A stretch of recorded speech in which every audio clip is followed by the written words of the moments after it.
আসসালামু আলাইকুম। হলুদ লালটে দাঁত, দাঁতে পাথর জমে গেছে, দাঁত অপরিষ্কার।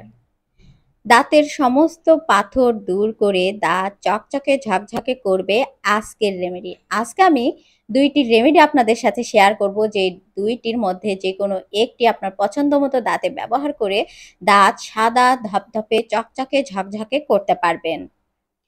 দুইটি উপায়ের মধ্যে প্রথম যেটি আমি আপনাদের সাথে শেয়ার করছি, সেটি তৈরি করতে লাগবে হলো আমার ঘরে থাকা আদা এবং রসুন।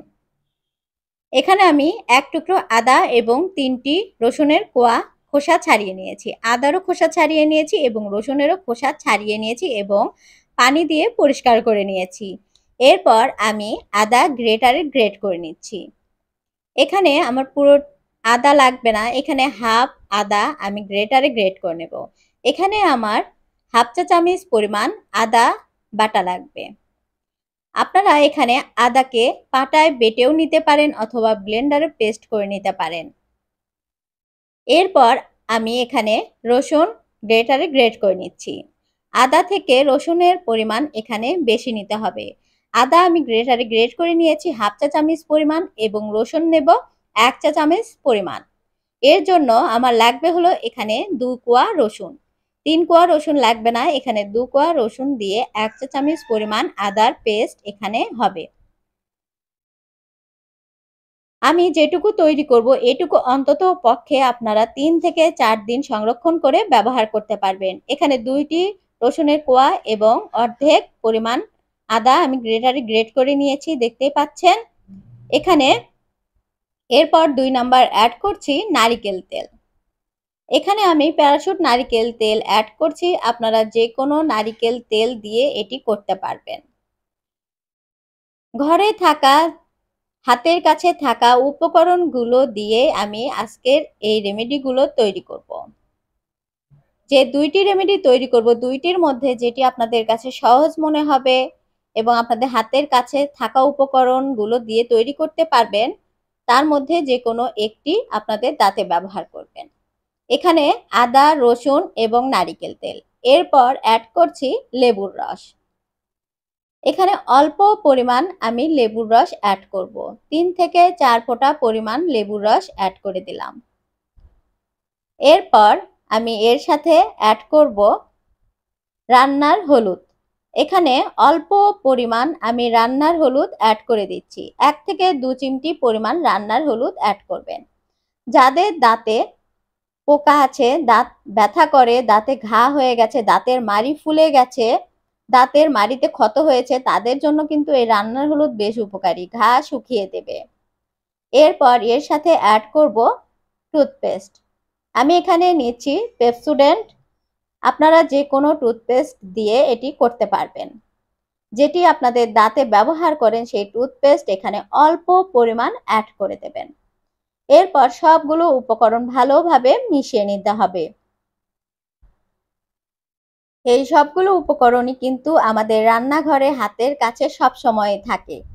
সবগুলো উপকরণ ভালোভাবে মিশিয়ে আমি এটি আপনাদেরকে কিভাবে ব্যবহার করতে হবে সেটি বলে দেব।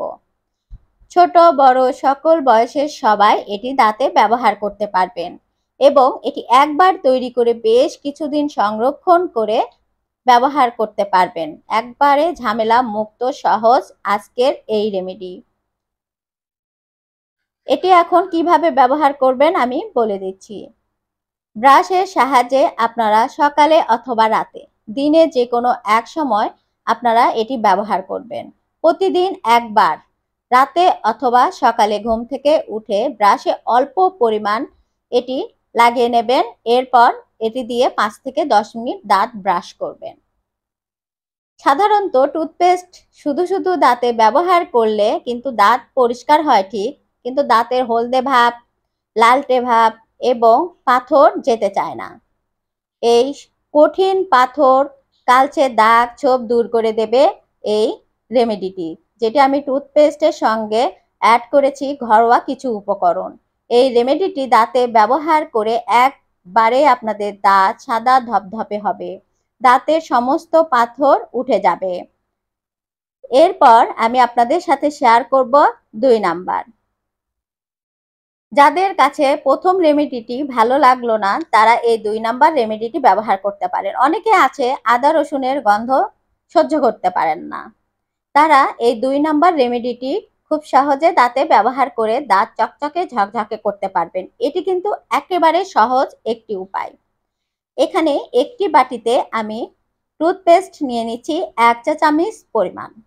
আমি বেশি পরিমাণ তৈরি করে এটি সংরক্ষণ করব, এজন্য এখানে টুথপেস্টের পরিমাণ 1 চা চামচ পরিমাণ নিয়েছি।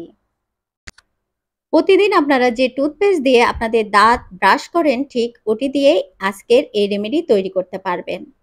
আমি এখানে পেপসোডেন্ট নিয়েছি, আমি যেহেতু পেপসোডেন্ট ব্যবহার করি এজন্য পেপসোডেন্ট নিয়েছি, আপনারা যে কোনো টুথপেস্ট এখানে অ্যাড করবেন। এরপর 2 নাম্বার অ্যাড করব ইনো। ইনো দাঁতের লালচে দাগ এবং কালচে দাগ দূর করে। পান সিগারেট খেয়ে দাঁত একেবারে কালো লাল হয়ে গেছে, এই দাগ ছোপ খুব সহজে ম্যাজিকের মতো দূর করে দেবে ইনো। এটির দাম কিন্তু বেশি না, মাত্র 15 টাকা। যে কোনো দোকানে আপনারা খুব সহজে পেয়ে যাবেন মাত্র 15 টাকা দিয়ে। এখানে আমি ইনো অ্যাড করলাম অল্প পরিমাণ, 1 চা চামচের 1/4 ভাগ।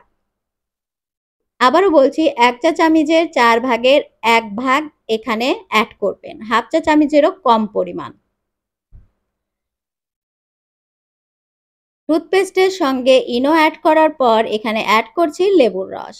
এখানে লেবুর রস অ্যাড করতে হবে 1/2 চা চামচ পরিমাণ।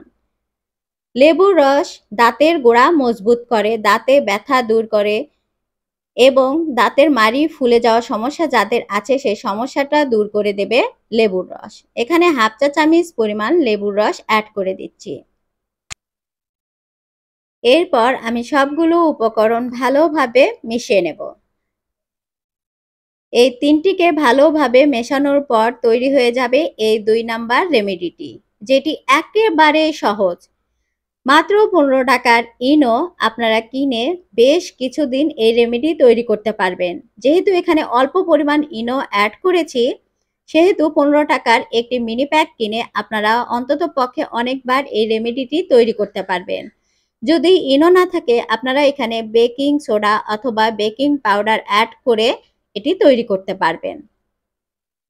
তৈরি হয়ে গেছে এটি দাঁতে ব্যবহার করার জন্য। এটি আপনারা প্রতিদিন একবার, দিনে একবার অন্তত দাঁতে ব্যবহার করবেন। সকালে অথবা রাতে ঘুমানোর আগে অল্প পরিমাণ ব্রাশে নিয়ে ঠিক যেভাবে দাঁত ব্রাশ করেন ঠিক ওভাবে আপনারা দাঁত ব্রাশ করে নেবেন।